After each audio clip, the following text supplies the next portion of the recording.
Formula One is about to implement its biggest rule change ever. 2026 will see the introduction of a brand new power unit as well as new car aero regulations in Formula One. Whilst they have the same goal of improving racing and advancing technology in Formula One, they're still vastly different to the 2022 regulation changes that we most recently had. Shorter, narrower, and lighter cars with less dependency on ground effect and much more dependency on the hybrid system for power. Whilst the Formula One teams may still be working secretly on their designs for 2026, I've got my hands on one for you. And so today I thought I'd jump into Assetto Corsa and pitch the new 2026 regulation Formula One cars against the current 2025 McLaren that's leading the World Championship. And so here we are in the MCL39, the current McLaren that Oscar Piastri is using to lead the World Championship. And we're at Interlagos, one of the great tracks of the Formula One calendar.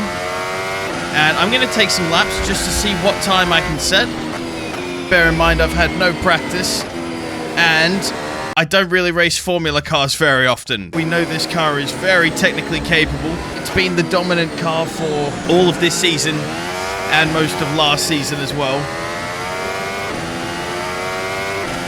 So it should be able to set a decent lap time even with me at the wheel.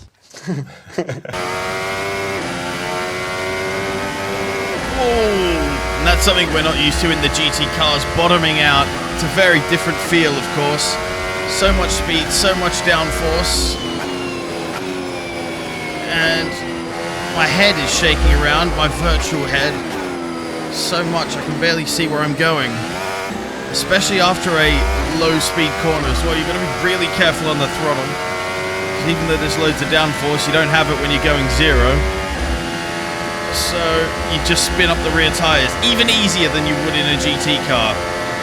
As well, the braking inputs are slightly different, as you have to lift off, bleed off, trail off the brakes when the downforce reduces. So it's a slightly different brake shape. But I'm trying to get used to it, trying to know all the braking points. As well as the tires getting up to temperature now too. I don't have a set number of laps that I'm ready to attempt. I'm just going to go until I think I can't do any better with my ability. Whoa! Whoa! So much downforce. Don't expect there to be, but you just have to have faith that there is. God, imagine, this is the best car. This is the best car of this year. And this is not easy. Imagine how difficult it is to drive that Alpine. Because that's shite.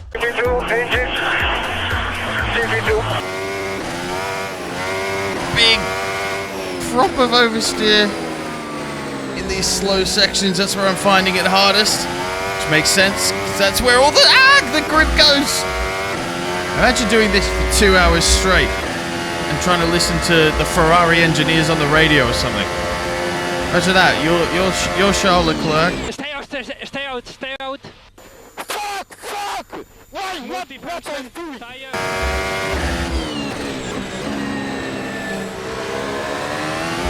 Oh!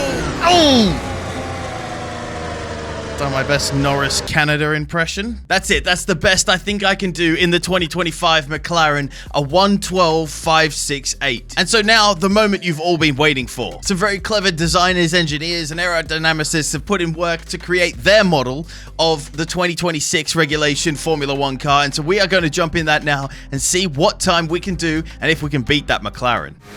And we're here. We're exiting the pits for our first taste of Formula One in 2026. Before it's even had any cars designs released by the actual teams, we've got our hands on one here. So new regulations, but what's actually different? Well, apart from what I mentioned before, so there's shorter, narrower, and lighter cars, only slightly, but enough to make a difference, as well as thinner tires all round. Still 18-inch wheel rims. There's no longer the wheel guards that you saw on the McLaren from 2022 cars until now on the front wheels. The aero regulations have changed slightly, so there's less of a dependency on ground effect to try and stop everybody chasing low, stiff rides for that seal. There's also a massive change to the power units. So at the moment, I don't know what the split is. It's something 80-20, something like that, for combustion engine versus the MGU-H and MGU-K hybrid unit. Now they've removed the MGU-H completely, and the MGU-K is now responsible for close to 50%. We're also back to sort of squarer rear wings with end plates, and we've got a nice sort of 2004 looking front wing design. It's beautiful. It's really beautiful. You love to see it. It actually makes the concept designs look really, really cool. Does look like those sort of early to mid 2000s cars that we all loved, just without the nice V10 and V8 roar that they used to have. But who knows, with sustainable fuels, maybe that will come back in future as well. I can already tell you, it doesn't feel as fast because it just doesn't feel quite as planted. You can actually feel that up to 30% loss in downforce from the regulations. So again, that was, I think it was predicted to be 30% when the regulations were first drafted, and after discussions with teams, it's more like 15, I think, predicted. But that's compared to the current 2025 cars. But you really can feel it. I mean, even I can feel it, and I'm an idiot. There is a couple of things to keep in mind during this test, though. Obviously, these two cars are not, they did not come with this Assetto Corsa game. They're mods. So they were developed by two different groups of people, and so they will be probably slightly different characteristics anyway. We also have to factor in that they wouldn't have been designed, especially the McLaren, wouldn't have been designed, you know, with team data or anything like that. So it's not got, you know, it's not entirely realistic. And the main one really to consider is that this is a concept car for 26 that has been developed by people who have taken a good look at the regulations and done, you know, what they would do, what design they would give. But this has had absolutely no input from any real world Formula One teams, who are all doing their 2026 development now. And of course, cars develop over the years. So if you think the 2025 cars now are so much different to what we got in 2022, that's over, you know, 4 years of development work. Whereas these 2026 cars, we're not even in the first year yet, so they've had no development work from the teams to refine their designs! And that's the outcome. Let's see if I can take you through a lap in the 2026 Formula One car of Interlagos, and we'll try and set a good time. So I'm braking before the 50, which is probably a bit early, but I don't want to crash. Down into third, lifting slightly, and now bang on the throttle. Flat out with that downforce. Up here I'm braking at the service road for the left-hander between the 100 and the 50. And then down to fourth. Accelerating through the corner and round. And then just a slight brake here at the 50. Down into fifth. Accelerating again. And this is probably where I'm slowest in these slow sections. Not getting as much oversteer on acceleration as I was in the McLaren. Flat out through here. Down into third.